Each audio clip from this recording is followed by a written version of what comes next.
Welcome to Sib Spot. Today's featured Reddit stories are from Entitled People. Story 1 today is by Sweaty Priority 8540. My relatives demanded a family discount at my own food stall and then left a 1-star review. I opened a small street food stall after graduating culinary school. It's something I'd been working toward for years, testing recipes, saving up, and finally getting permits in a spot. First week, a few cousins and an aunt showed up. I was actually happy at first. Thought they came to support.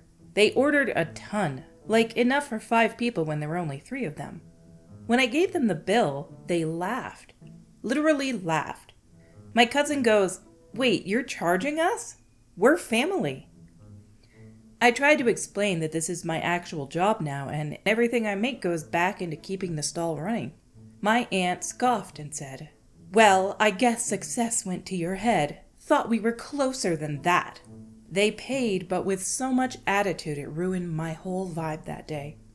2 days later, I noticed someone left a 1-star review on Google that said, "Overpriced and rude service." I checked the account. It was one of my cousin's emails. Now I just smile when relatives say they want to swing by for a bite. Sure, full price.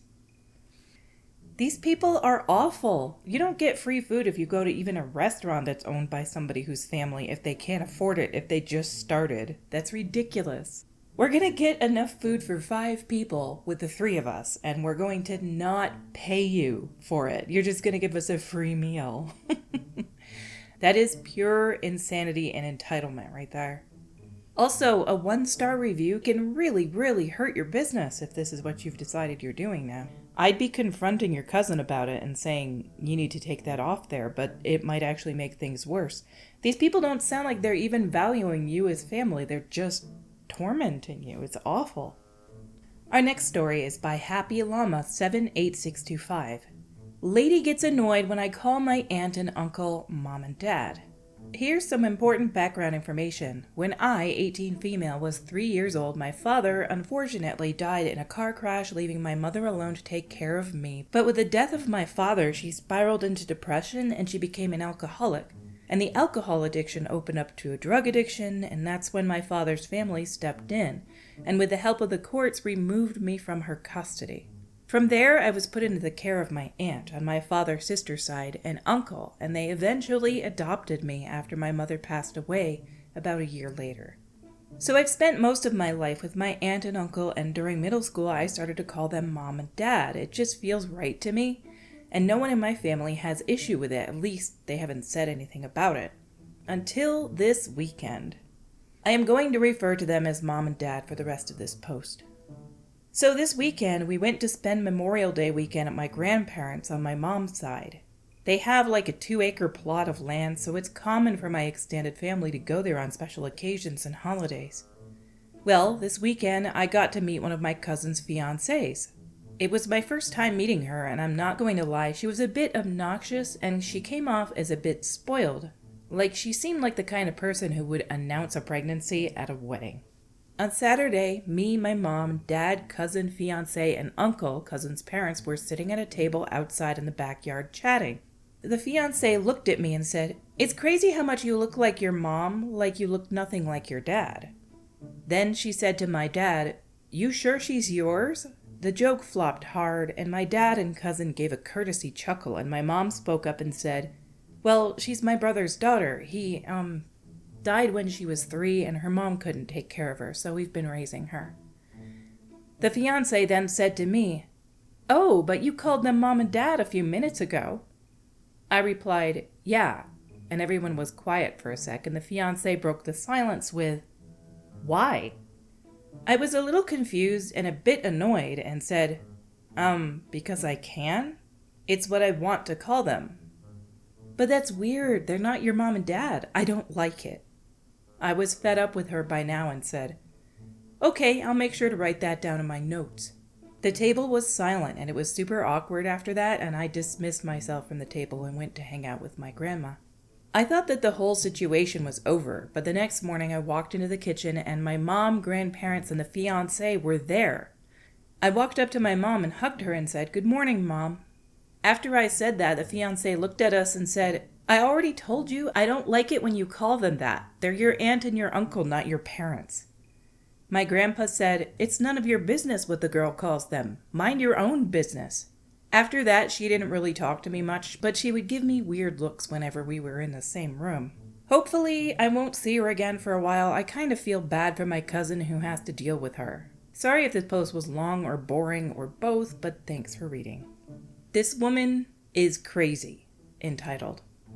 The fact that she had issue with it to begin with and said she doesn't like it, like that matters. Who cares if you don't like it? This family can do what they want with the naming conventions in the family. They're basically her parents, so she calls them mom and dad. And then for her to get abrasive and the next day, when she greets her aunt as mom, for her to say, I already told you I don't like that, as if she should change because the fiancé has issue with it. Holy crap, that's super entitled. This is just one of those red flags that pops up probably after these two got married, unfortunately. Honestly, I hope your cousin never brings her around again. You should never have this woman at another gathering for family. If this is the sort of behavior that she exhibits in this relationship with your cousin, I feel really bad for your cousin. Not gonna lie, I kinda hope this one doesn't last. Our next story today is a short one by Inner Guidance 4174. Neighbor asked me to mow their lawn too, since I, quote, already have the mower out, quote. Was mowing my lawn Saturday afternoon, sweating like heck and just trying to get it done before it hit 90 degrees. Neighbor across the street waves me down and goes, hey, since you already have the mower out, mind doing mine too? I laughed a little, thought she was joking. She wasn't. She added, it's like not even big, just the front part. I said, sure, no problem. You hiring me now? She looked at me like I was the rude one and just walked back inside. That was like 3 days ago, grass still looking feral. Guess the mower being out wasn't quite convenient enough. It's neighborly for people to mow the lawns of people who live right next door to them if it's a small patch. We have neighbors for who a couple years we would take turns mowing the front lawn because it's a small spot in between our houses. But we had these new neighbors move in who I just adore. They're super nice people, but they have a particular way they like their lawn mowed. So they do our entire front lawn all the time because they want it so straight and perfect. They have an electric mower that's actually super quiet and doesn't make a loud noise when it starts and everything. I love their mower. But on the other side of the house, we have these neighbors that moved in like a year ago, and they have dogs that were super loud and barking for like 6 to 8 hours a day. And I kind of raised issue with them having their dogs barking constantly. And I would go over to them and say, your dogs are barking too much, or it's too early in the morning for your dogs to start barking. It's waking us up. Really need you to get your dogs to stop barking. And they didn't for a long time. So I eventually had to call somebody and raise a complaint. And they came and spoke to them. And the dogs kind of stopped barking after that. They still have their dogs, but they let them out and bring them in a reasonable amount of time. And recently, we had this patch between our houses. It's maybe like 3 feet wide. Like there's their driveway, this 3-foot patch of grass, and then our driveway. And when they first moved in, even though we had that disagreement, it wasn't really a fight. I just told them, your dogs bark too much. It's keeping us awake. I mowed that patch like twice since they moved in. It's been mowed by them recently, and they mowed like 2 3/4 of a foot of the patch and left our patch of grass, like left us this tiny patch of grass that we need to mow now because they're not good neighbors. So for this lady in this story who lives across the road to tell you, hey, since your mower's out, would you come mow my lawn, is insane. She should at least offer to pay you $20. Like, some neighbors are close and they can discuss that, or they'll just do it and it's neighborly, but you don't tell somebody that since your mower's out and I barely know you, come over and mow mine and I'm not going to pay you anything. That's nuts. Anyway, I wanted to throw my little mow issue tidbit in there because it's funny when we go to the store and we have this patch of grass that's like 5 inches tall and then they mowed theirs. But they won't mow ours because they don't like us. You can't always have positive experiences with people you live next to or people that move in, unfortunately.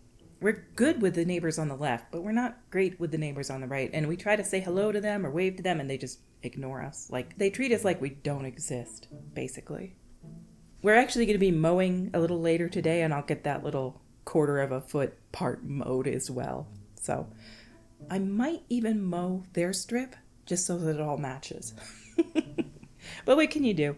Our stories for today have come to a close. Until we meet again, have a cool day.